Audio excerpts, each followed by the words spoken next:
Here with James Swannick. We're here in the Times Square. We've just been on Nasdaq TV together. Hey, James. Hi, Stephen. Great segment there talking about AI and healthcare. What are the key takeaways for you that people should be thinking about as they look at the disruptive nature of this technology? Well, I just think that doctors should be worried because most patients are actually self-diagnosing by using AI tools.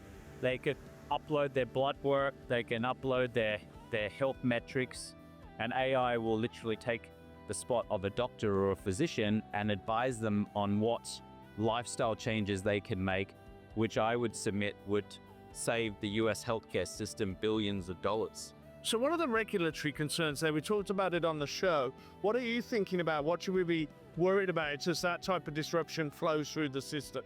Well, actually, that's more of a question I would ask you, but I think that people's personal data, if they're uploading that into an AI at the moment, that is pretty much available to any person all over the world in terms of, who's got AI access. So there needs to be regulation for sure because, getting people's personal data out there with their health challenges is going to be like a legal mess, which is going to cost billions of dollars in lawsuits at some point. Would you agree with that? Exactly. I think we're re-architecting the entire stack as it relates to data.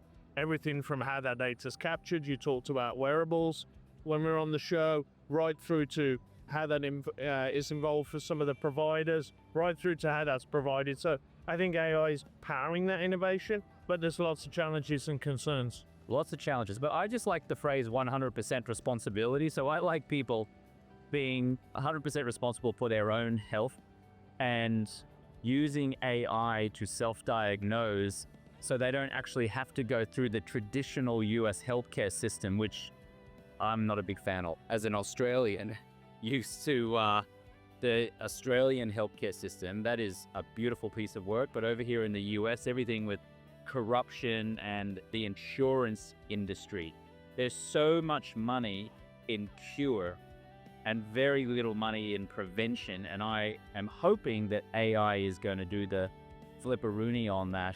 And we're going to see increasing investment and capital pouring into prevention using AI. Well, that's a fantastic way to wrap us up, James. Great to talk to you. I look forward to engaging in the future. Thanks very much for that. Thanks, Steve.